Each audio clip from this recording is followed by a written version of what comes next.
Quem imaginaria que Irã seria o pivô da queda de Donald Trump? Sendo que o Irã era a boia, era o salva-vidas dos Estados Unidos para distrair a atenção das pessoas com relação ao caso das meninas abusadas por Trump. O que acontece é que o Irã produz armas baratas. Não é um país capitalista como os Estados Unidos, em que o lucro, a margem de lucro gigantesca que os empresários têm que ter, torna o armamento muito caro, além da questão da moeda, além da questão tecnológica, além da dependência estadunidense das terras raras chinesas. O Irã, com toda a tecnologia e com armas extremamente baratas, que não lhe custam nada, está causando um estrago. Por quê? Se os Estados Unidos e Israel não defendem, o prejuízo é bilionário. São radares, são armamentos, petróleo.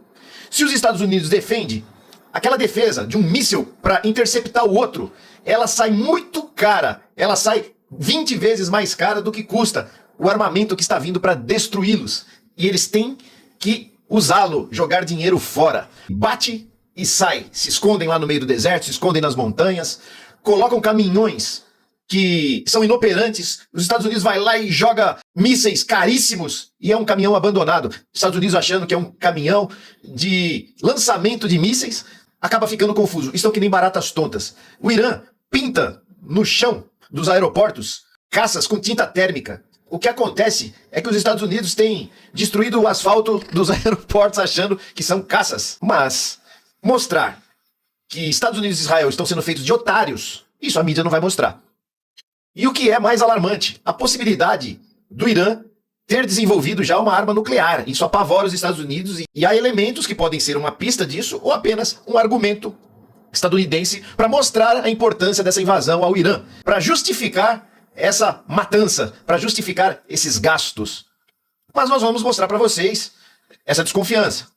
Então, se os Estados Unidos defendem, sai caro. Se os Estados Unidos não defendem, sai mais caro ainda. Se os Estados Unidos atacam, também não acham inimigo. Tá complicado para eles. Ah, Fernando, mas por que você tá falando com esse entusiasmo? Sabe por quê? Os Estados Unidos, depois da Segunda Grande Guerra Mundial, nunca parou de guerrear, sempre causando guerras no mundo. A guerra da Ucrânia contra a Rússia é culpa dos Estados Unidos, é culpa da OTAN, porque queriam colocar bases ali do lado da Rússia, como eles têm ali do lado do Irã. E o Irã está destruindo essas bases. E a Rússia não aceitou, porque os Estados Unidos não aceitam nenhuma base em volta de si próprio. Eles querem bases no país dos outros, mas, nossa, em Cuba, eles não permitiram. Então, por todo o estrago que os Estados Unidos têm feito no mundo, não é que eu estou contra os Estados Unidos, eu estou contra Trump, eu estou contra o sionista de Israel, eu estou contra o fascismo mundial, eu estou contra a extrema-direita. E ver a extrema-direita com sua incompetência, sua arrogância, sendo colocada de joelhos, como vocês vão ver aqui o Trump humilhado, vocês vão vê-lo humilhado, não tem preço.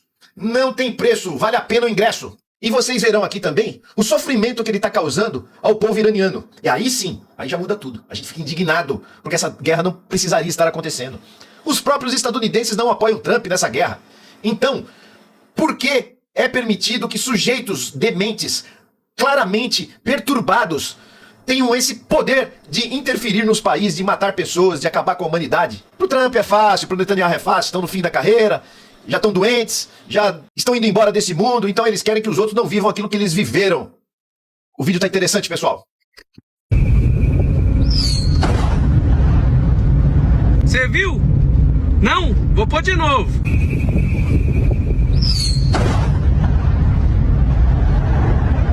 Viu?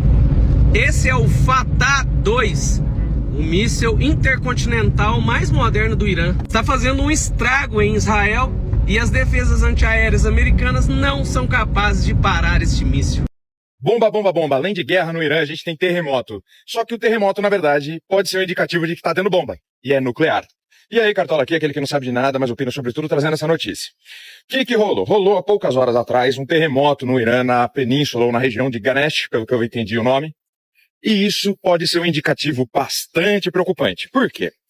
A última vez que nós tivemos notícias de testes nucleares identificados foi na Coreia do Norte. E quando realizou esses testes, lá em 2017, a Coreia do Norte passou a gerar aí terremotos de magnitude semelhante a essa. Pois é, em 2017, logo que foi testado, gerou aí um terremoto de 4,95 pontos na escala Richter. E depois, por conta da potência e ter mudado a configuração da região, gerou um novo terremoto também em 2019.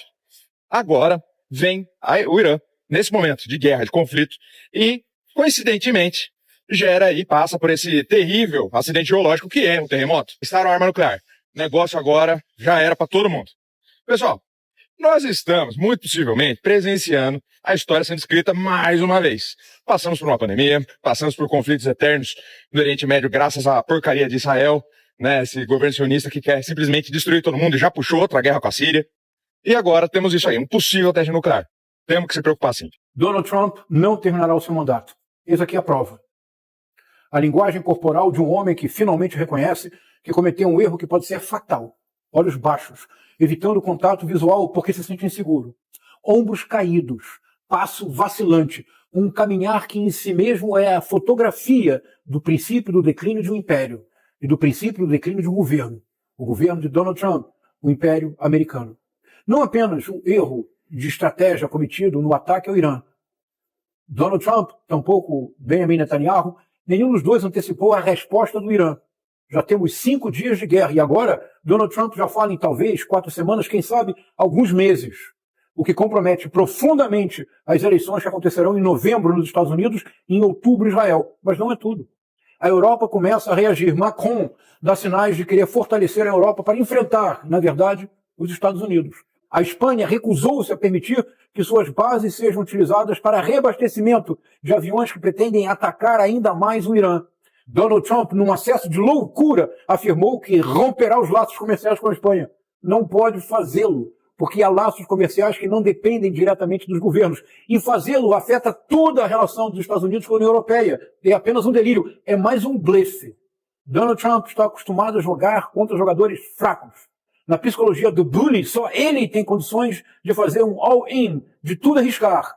Quando uma potência como o Irã aceita o blefe, paga para ver e não aceita o cessar-fogo, Donald Trump não sabe o que fazer. Não é tudo.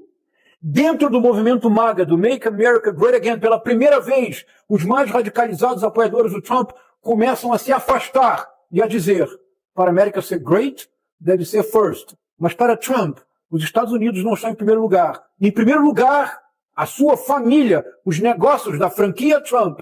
Em segundo lugar, dizem os apoiadores mais radicais de Trump, parece que se encontra Israel antes dos Estados Unidos para Trump. E esta guerra não serve aos interesses norte-americanos. Divisão interna no movimento MAGA. Divisão interna, o país como um todo não apoia a guerra contra o Iraque. Divisão externa, a Europa começa a se insurgir. Divisão onde não se esperava. Agora, Trump começa efetivamente os momentos finais do seu mandato. Quais são os objetivos dos Estados Unidos e de Israel ao atacarem o Irã? O que eles querem com a guerra? Os Estados Unidos acreditavam que ao eliminar o líder religioso Ali Khamenei, o Irã iria sofrer uma revolução de dentro para fora. Se você não sabe como funciona o sistema de governo do Irã, já segue o meu perfil porque eu vou explicar tudo nos próximos vídeos. Mas o Ali Khamenei foi morto e a revolução não começou. As apostas dos Estados Unidos são basicamente o seguinte: começar uma revolução interna no Irã ao derrubar o seu líder, barrar o avanço do sistema nuclear iraniano e, mais uma vez, consolidar Israel como a base estadunidense no Oriente Médio para controle dos petróleos e dos recursos em geral. O Trump quer também colocar um resort de luxo na região da Palestina, mas isso a gente deixa para outro vídeo. Mas os Estados Unidos e Israel não vão entrar em conflito direto porque a região tem fronteiras geográficas muito fortes, além do que a invasão por tropas iria desencadear um conflito geopolítico sem precedentes nesse novo século. Então, por enquanto, o que a gente vai ver são ataques balísticos pontuais, mas tem um agravante. Voltando a motivações geopolíticas, a gente tem a questão sobre o controle do Estreito de Hormuz. Por ali passa 25% do petróleo mundial e 20% do gás. 2 petroleiros, se não me engano mais, já foram atacados pelo Irã desde o início do conflito no final de semana. Trump acreditava que ao eliminar o líder supremo religioso, os jovens iranianos iriam fazer a revolução, mas eles foram severamente reprimidos pela Guarda Revolucionária Iraniana, que é basicamente o exército do país comandado por uma cadeia de ordens completamente diferente do líder religioso, mas que segue os fundamentos da teocracia iraniana. Acho que nesse resumo deu para entender as intenções dos Estados Unidos e nos próximos vídeos a gente coloca uma lupa sobre o Irã. Entendendo como funciona seu sistema político vai nos permitir elaborar questões sobre as próximas etapas dessa guerra. De que adianta ser uma potência militar e ter uma deficiência intelectual? Ontem eu postei esse vídeo aqui. E hoje eu vou postar esse daqui. Olha só que coisa de maluco. Esses F-14 do Irã sendo explodidos. Acontece que não. E aí, Cartola aqui, aquele que não sabe nada opina sobre tudo, vou conversar com vocês a respeito dessa guerra que o Donald Trump e os F-11 de Cheetos inventou de travar contra o Irã só para agradar Israel. Essa guerra, ela tá custando muito dinheiro aos estragos fudidos. Teve aqueles F-15 que caíram, 3 só no Kuwait, que obviamente tem muita gente falando que aquilo não foi um fogo amigo, aquilo realmente foi uma ação muito bem sucedida do Irã, tem várias questões aí que estão trazendo. Mas a verdade é que aqueles caças ali custam quase 100 milhões de dólares cada um, ou seja, 300 milhões foram aí pelos ares. Só que tem informações rolando na mídia internacional de que esses 3 foram os que não conseguiram esconder, porque tem vídeo. Mas outros 5 F-15 teriam sido abatidos já nesse conflito. E esses não são os únicos gastos. Eu trouxe aqui imagens de quando o Irã utilizou um drone para atacar um satélite, um centro de observação dos estragos fudidos ali no Oriente Médio, que só ele, por si só, tem um custo, um valor de $1 bilhão. E virou cinzas. Enquanto os equipamentos ultramodernos e super efetivos dos estragos fudidos eles custam fortunas e fortunas, o Irã está produzindo em massa drones que estão sendo muito mais efetivos e que custam coisa de $30 mil, enquanto um drone americano passa da casa dos 10 milhões, um drone.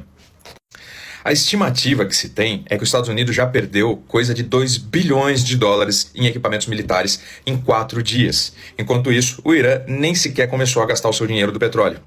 Eu estou dizendo que o Irã vai sair vitorioso? Obviamente que não. Não tem um cenário em que isso seja possível. O que pode acontecer é um cenário como o Vietnã, em que os Estados Unidos vai ficar tão cansado e que a insatisfação interna lá vai ser tão grande que eles vão simplesmente desistir. E o porquê que eu trouxe aquela cena que vocês viram dos aviões de F-14 iranianos sendo explodidos? Porque não foram. Aquilo é uma tática que o Irã está utilizando, muitíssimo inteligente, que os soviéticos já utilizaram na Segunda Guerra Mundial, em que eles pintavam o chão para fazer enganar os armamentos. Pois é, aquilo é tinta térmica pintada no formato de caça nas pistas do aeroporto de Teherã, sendo que ali não tinha caça nenhum. E não foi só os Estados Unidos que foi enganado. Israel também. Olha só o que o IDF, o exército israelense, soltou. Uma imagem deles explodindo um helicóptero militar, mas olha só que esquisito.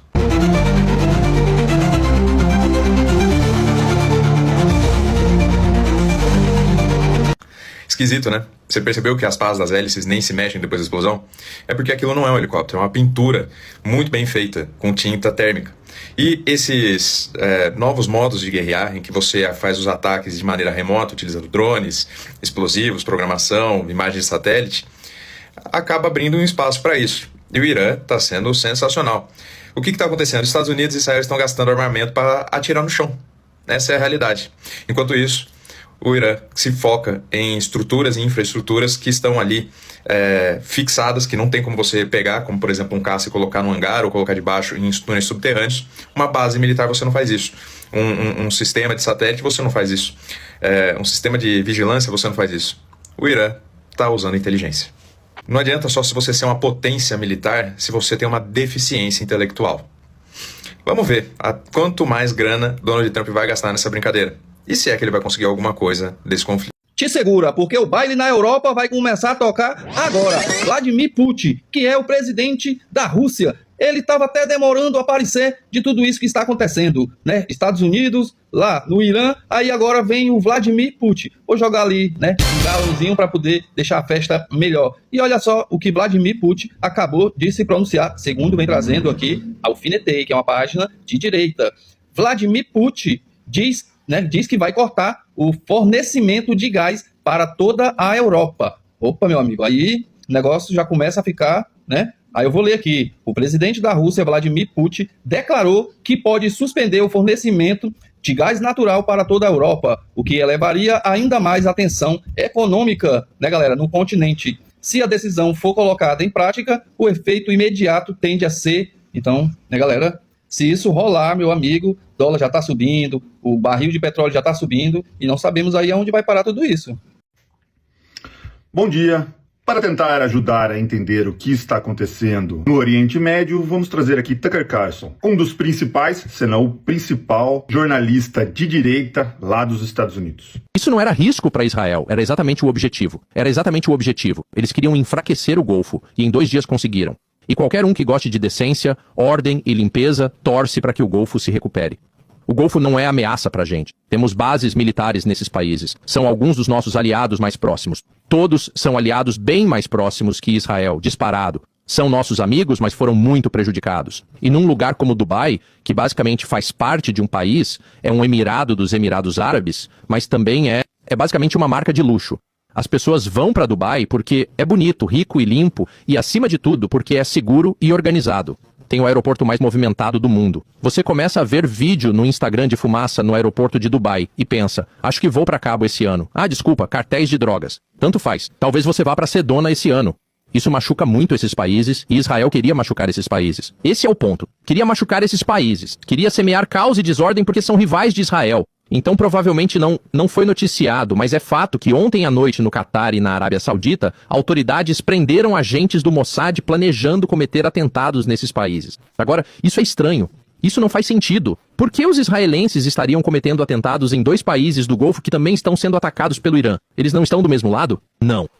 Israel quer machucar Irã, Catar, Emirados, Arábia Saudita, Bahrein, Omã e Kuwait. E eles conseguiram... Toda essa explicação do porquê está tendo a guerra no Oriente Médio, de que o plano dos líderes de Israel é desestabilizar a região para criar grande Israel, para expandir o tamanho de Israel e ir até o Egito, pegando terra da Síria, do Líbano, do Iraque e indo, se possível, até o Irã. Isso tudo não é teoria da conspiração. Isso tudo é verbalizado pelas lideranças de Israel em reuniões internas deles que estão sendo públicas. A direita americana, os Estados Unidos, a mídia americana, já percebeu isso e tem verbalizado isso. A mídia brasileira ainda não fala sobre isso. Mas como a mídia direitista que repete tudo o que eles falam lá, já eles começarão a falar.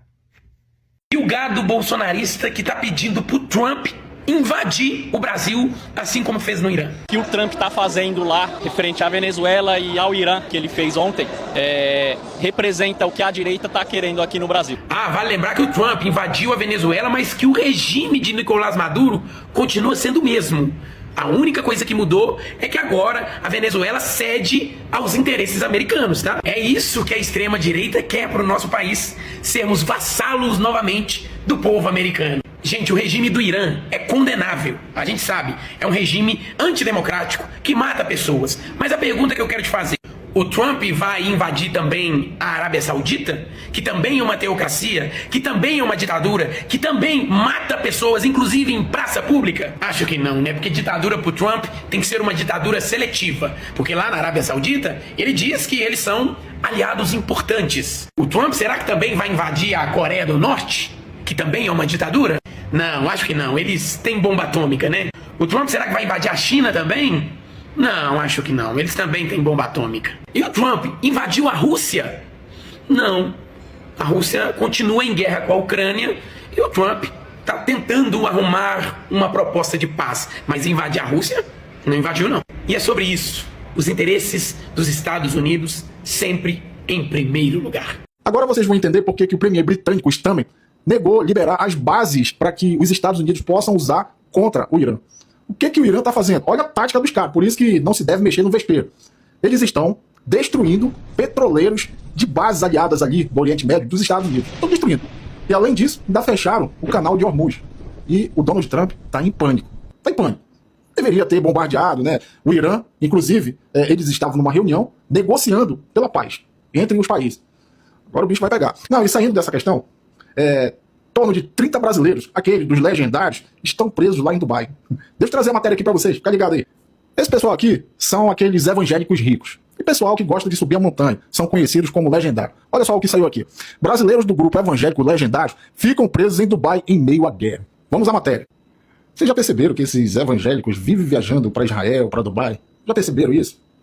Cerca de 30 brasileiros ligados ao movimento evangélico Legendário estão presos em Dubai após o fechamento dos aeroportos da região devido aos ataques do Oriente Médio. O grupo, que praticava evento top de Dubai entre 25 a 28 de fevereiro, não conseguiram embarcar de volta ao Brasil, porque os principais hubs aéreos de Dubai e de outros países do Golfo foram temporariamente fechados devido à escalada de ataques. A previsão de retorno do grupo, que vinha principalmente de Manaus, foi frustrada pela suspensão das operações aéreas. Os brasileiros retidos aguardam a reabertura do espaço aéreo e instruções das companhias aéreas e autoridades locais sobre a remarcação do voo. Galera, é o seguinte, vocês lembram daqueles prefeitos que ficaram presos lá em Israel, que ficaram depois pedindo, né, ajuda do governo federal? Pediram ajuda não do presidente Lula, não pediram ajuda e nem agradeceram ao presidente Lula, me lembro muito bem disso. Você se lembra, né? Eles pediram ajuda da Gleisi Hoffmann. presidente Lula, mesmo assim, fez a parte dele e mandou uma aeronave para resgatar esse pessoal. Que eles saíram ali pelo Egito, né? Foram para o Egito e conseguiram pegar a aeronave e vieram embora. Mas prefeito passeando em Israel, eram em torno de 6 a 7 prefeitos, não me recordo, mas todos do partido do centrão e da extrema direita. E esse pessoal só vive viajando para Dubai, né? É muita grana que rola nisso tudo, né, galera? Entre esse pessoal religioso. Eu não sei de onde sai tanto dinheiro. Será que tem alguma coisa a ver com o Banco Master? Não, eu não estou culpando ninguém. Todo mundo tem o direito de viajar, né? Fazer o que quiser da vida. Mas a gente tem que ficar de olho nisso, porque o que a gente percebe é que esse pessoal religioso vive viajando para esses lugares que são muito caros. Curte aí o vídeo, tamo junto. Segundo o Cohen, o Trump tá mais... morre a qualquer momento, tá? Mandei as fotos, não falei quem era, porque se falar quem é, ele pesquisa na internet e vai ver as fontes oficiais, né? Só mandei as fotos. E aí o Cohen teve o mesmo diagnóstico que todos os detetivões da internet tiveram quando o Trump sumiu. Lembra que ele sumiu ele sumiu por uma semana, faz alguns meses? E o cara que tá todos os dias nas redes sociais, tá todo dia gravando vídeo, todo dia dando coletiva de imprensa, do nada ficou 7 dias sem aparecer. E aí quando ele apareceu, ele tava meio bobão assim... Lembra disso? Pois bem, o Cohen teve a mesma coisa, falou, olha, ele teve TIA. O que é TIA? Ataque isquêmico transitório, em português AIT, que é como se fosse um AVC passageiro, um AVC que a pessoa quase morre, mais volta depois. O AVC pode ter sequelas e tal, que duram para sempre. Finalmente o Brasil saiu do muro e resolveu ajudar o povo cubano. O governo Lula anunciou que ainda nesta semana vai enviar alimentos e insumos para a produção agrícola. De acordo com a prensa latina, comidas e insumos serão comprados no Brasil pelo governo e enviados aos cubanos. Há 65 anos, Cuba sofre cruel bloqueio econômico dos Yankees. Os cubanos praticamente não conseguem ter comércio com nenhum país do mundo, não só com os Estados Unidos. E isso não é por vontade própria, mas por imposição dos Estados Unidos. Veja alguns exemplos de como esse bloqueio funciona. Empresas dos Estados Unidos e as filiais em qualquer lugar do mundo não podem vender para Cuba. Se um produto de qualquer país tiver 10% de componentes estadunidenses, precisa de autorização dos Estados Unidos para vender para Cuba. Se algum navio parar em Cuba, não poderá atracar nos Estados Unidos por meio ano. Cuba praticamente não pode ter dólar, e assim fica complicado, quase impossível fazer comércio com qualquer país. O mais recente absurdo foi determinado pelo ditador Donald Trump, que ameaçou com retaliações quem enviar petróleo para Cuba. E mesmo assim, diversos países enfrentaram Donald Trump e estão ajudando Cuba, como por exemplo México, Chile, China e Rússia. O governo Lula está certo em desafiar os Estados Unidos e Donald Trump e enviar ajuda humanitária aos cubanos? Escreve aqui nos comentários e me segue.